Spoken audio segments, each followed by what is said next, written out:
Welcome back, everyone. Let us start with lecture 3. So, we were discussing symmetry elements and symmetry operations, and in that, let us continue our discussion on proper axis and proper rotation. We have seen an example of water molecule and coordinate system, how a C2 axis or C2 rotation affects water and Cartesian system, right? So let us continue with that, and let's take few more examples so that this is very clear. So let's take an example of a molecule called BF3. Yes, the configuration is trigonal planar molecule. So trigonal planar. Let us try to list down what all symmetry axes are present in this. So let us first try to identify the first symmetry element or the proper axis. So this will be perpendicular to the plane of the board passing through B. So this is called as C3 proper axis, right? And then we will see what all operations it will give. Another axis will be the one which is actually in the plane of the board and is passing through B and F atoms. So this will be called as C2 axis. C2 axis. And how many such C2 axes will be present? There will be 3 such C2 axes present. So we have 3 such BF atoms. So we'll have this C2 and another one passing through this, right? So 3 such C2 axes. Now let us see what is the effect of C3 and C2 operations onto this molecule.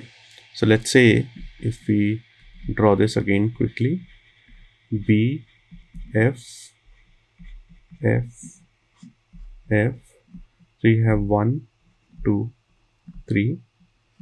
Now we can do C3 operation m times, right? Cn operation m times. So n is equal to 3 over here and m is equal to 1.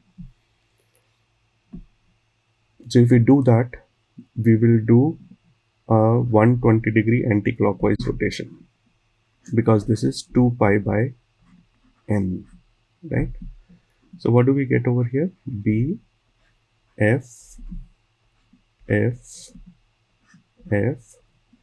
Now this one comes here, 2 goes there, 3 goes there, right?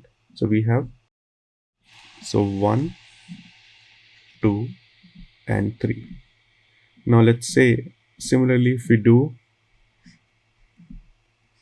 C3 operation twice, what do we get?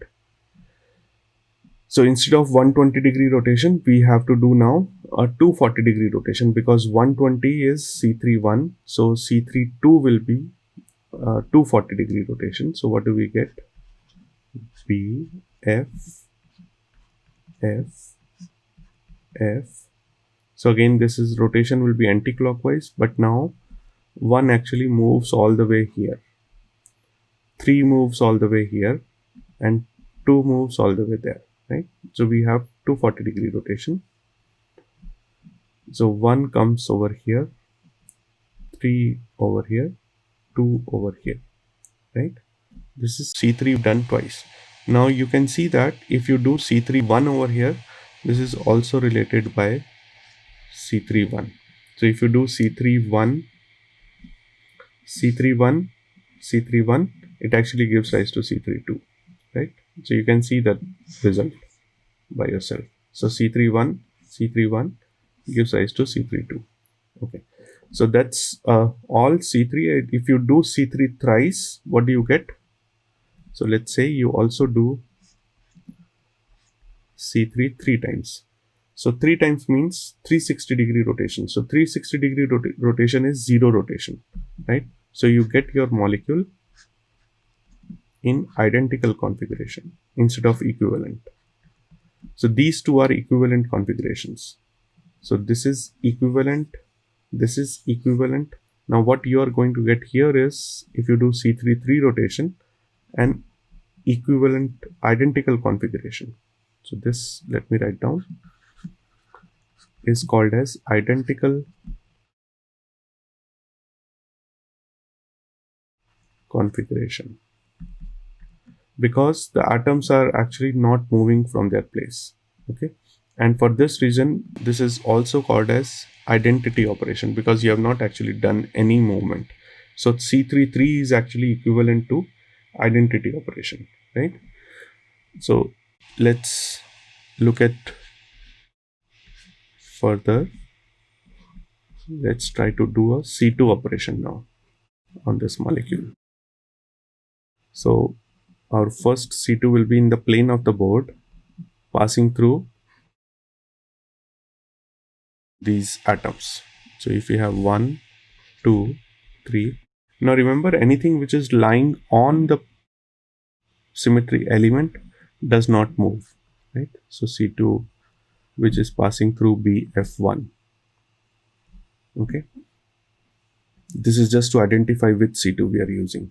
Now if B and F1 are not moving, the only atoms that will move are F2 and F3. So this will be 3, this will be 2, because now 2 has actually moved this side and 3 has moved this side, right? So F3 is replaced by F2. Okay. Now similarly we can keep on doing other operations. So if we continue with C2 BF1 again, we will see that we will get, so I'm not moving a BF1. So what should we write here? So this will be 2 now, and this will be 3 over here, right? Because again F3 will go to F2, F2 will go to F3. Now if you see this, if you want to go from directly from here to here, so C2 done twice will be actually identity operation, right? So identity, or you can say C2 done twice. So C2 done twice will give you identity operation. Okay. So now let's also see what is order of the axis.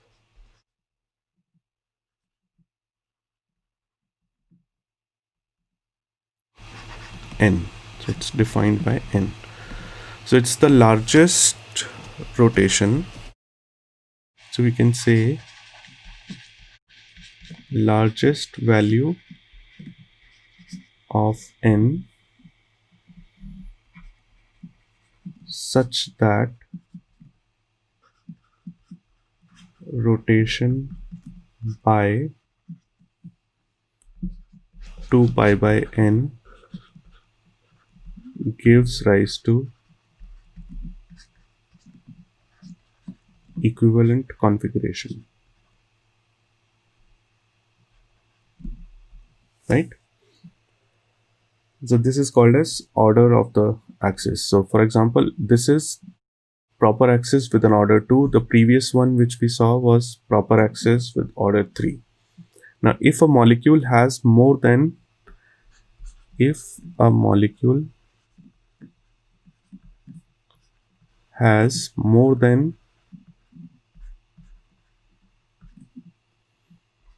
one proper axis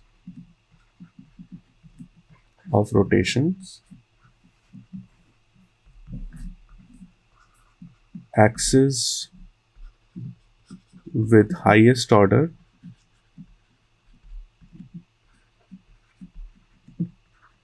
is called as principal axis.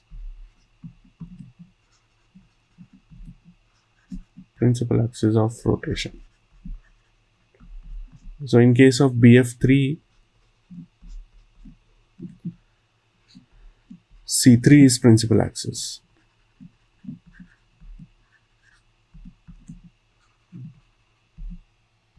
Right.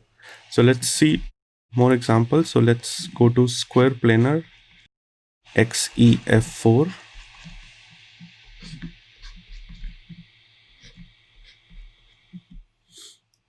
So what all axes it will have? So it will have let's say one axis which is perpendicular to the plane of the board. So this is perpendicular to the plane.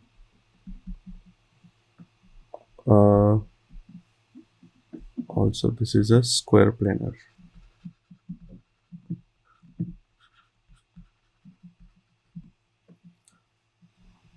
So which is perpendicular to the plane of the board. This will be a C4 axis, right? Collinear to C4, there would also be a C2 axis. Okay, so we will try to work it out. Now, in addition to that, if you see, there would be one C2 axis which is actually passing through FXEF bond, right? So this will be C2 prime, and there will be two such axes because there are two such stretches. So there will be one more like this. So we can write down over here 2C2 prime, right?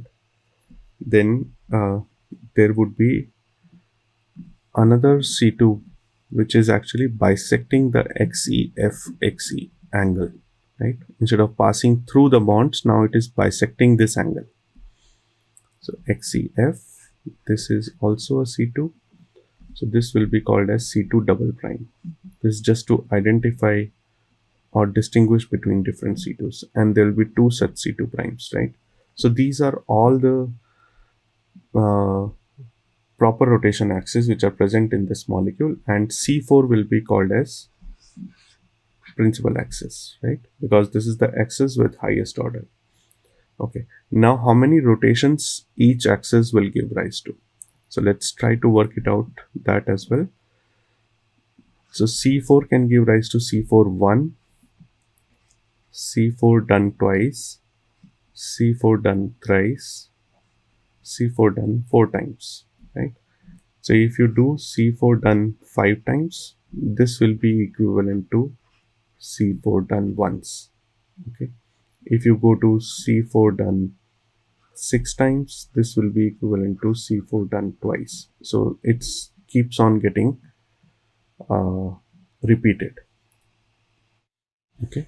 So now let's actually try to work out all these operations and see for yourself. So XE, F, F, F, F, 1, 2, 3, 4. Okay, let's quickly do C4 1. Okay, what do we get? XE, F, F, F, F. So this is a rotation by 90 degrees, C4 1, 2 pi by 4, right? So this is 2 pi by 4 rotation, which is 90 degree. So 90 degree anti-clockwise, 1 will come over here, 2, 3, 4, right? Now let's do C4 2. So C4 twice will be 90 degree plus 90 degree, right? So that will be 180 degree rotation. So 180 means that now 1 will go to its diagonally opposite position, 1, 2 will go there, 2, 3, 4. So again, let's do C4 3 operation. So now 3 operation means the angle will be 90 into 3. So that is, tell me, this is 270 degree. So now 1 moves all the way to this position, 2 moves all the way to this position, 3 and 4. And now similarly, if we do C4 4, the rotation is 4 times. So 90 degree into 4, that is 360 degree. That means no rotation. So you get the original molecule back over here, right? So these are called as equivalent configurations. This one would be identical configurations. So that's why, so C4 1, 4 operations it will give rise to, C4 3, and C4 4, which will be equivalent to identity, right? Now, if you keep on going further, C4 5, again you will go back to C4 1. So C4 5 will be 90 degree into 5, that is 360 plus 90. So 360 is cancelled out. So this will be equal to C4 1 operation, right? So that is very straightforward to see. So therefore we can now say that rotation by 2 pi by n carried out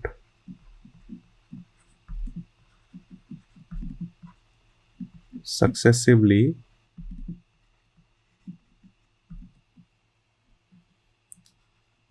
by m times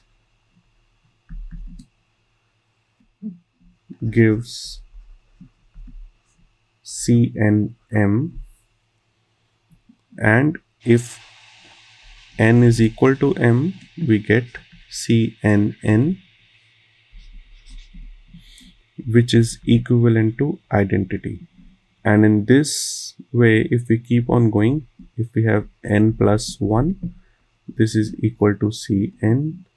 If it is n plus 2, it is equivalent to Cn2, and so on. Okay. So thus we can say a proper axis of order n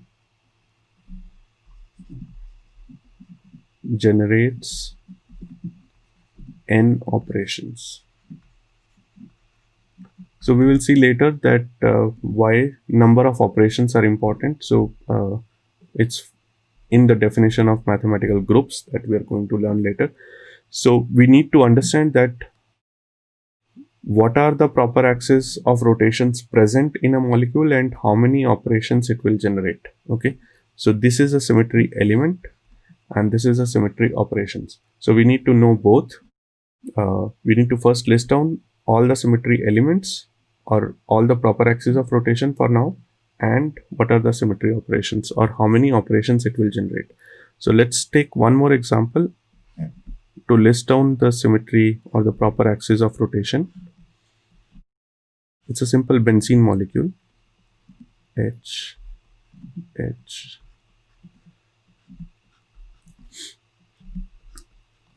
So I'm giving you an answer. Try to verify the list of proper axis of rotation. So there will be one C6, and also try to work out what all operations it will generate. Then you will have C3, you will have C2. These three are collinear to each other. Then you will have C2 prime, 3 such C2s, and 3 C2 double primes. Okay, so try to identify where these are, and let's also find out if there is any C4 present, if there is any C5 present in this. Okay, and then what are the corresponding operations it will generate. So for example, now this should generate 6 operations, this one should generate 3 operations, 2 operations each, right? So take it as a home exercise and complete this. Try to locate these axes onto the molecule and try to generate all the operations, corresponding operations. Okay. So another important point is, if you want to draw the molecule onto the Cartesian system, so a note on axis definition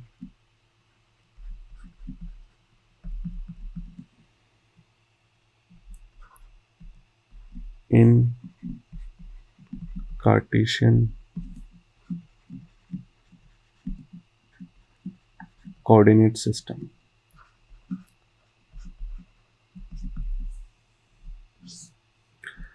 So you can say that while imposing, So sometimes it is required in this course while imposing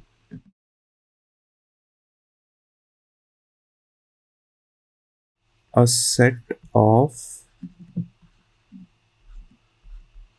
Cartesian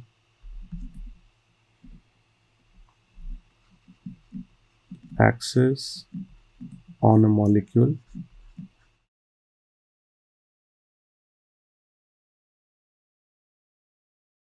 z-axis lies along the principal axis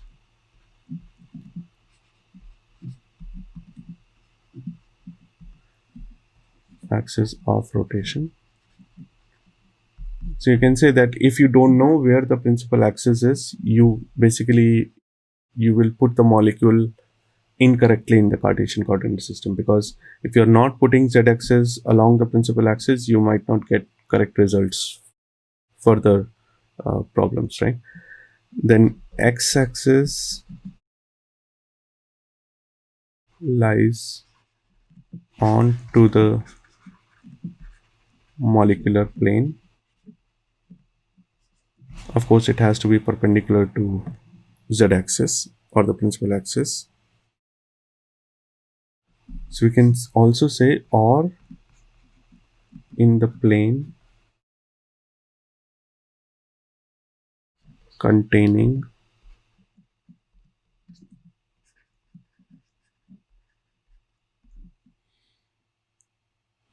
highest number of atoms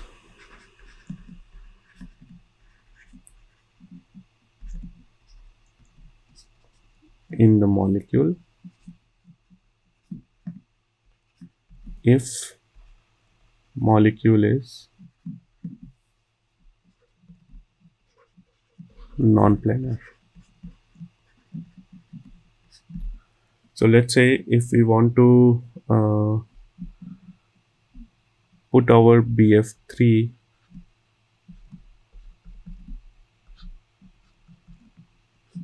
into Cartesian system, how do we do that? So this is the right-handed coordinate system, x, y, and z.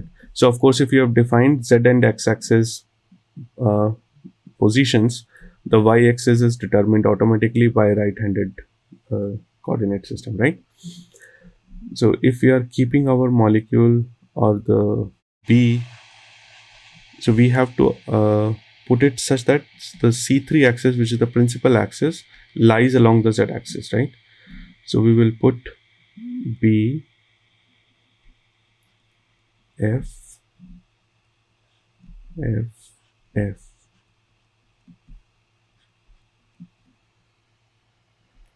So this BF3 molecular plane is now in XY plane. X-axis is along one of the BF bonds, right?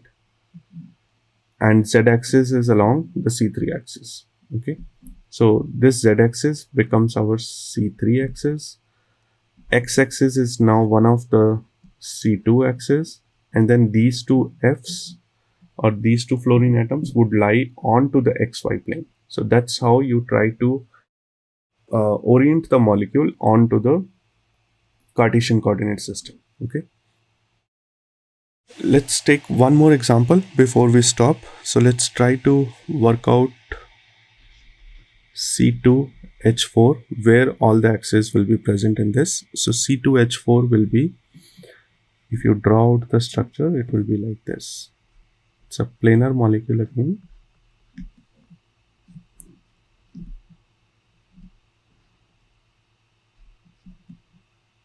Right?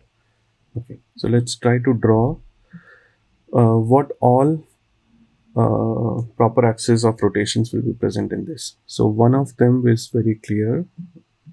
It's passing through the CC bond, C2. Another is bisecting the CC double bond. And the third one is actually perpendicular to the plane of the board and through this bond, right? So it will be like, I'm drawing it like this. which is actually perpendicular to the surface. So this is third C2 axis. So there will be 3 C2s. All 3 will be perpendicular to each other. Now your exercise is try to identify principal axis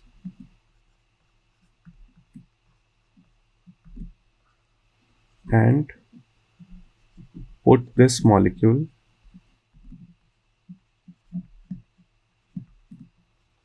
on Cartesian system.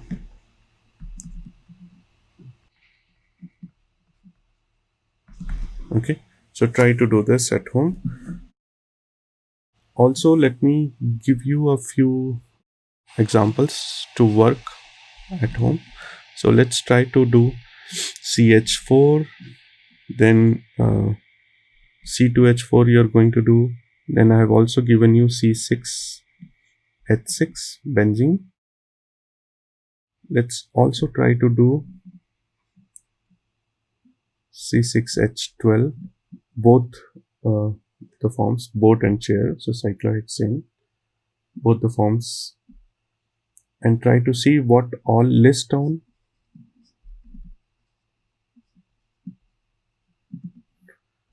proper axis of rotations, and then find the principal axis and put the molecule on the Cartesian system. See if you can do it. So I think that is all for today. So let's continue our discussion on symmetry elements and operations, and we'll start with symmetry planes. That's all for today.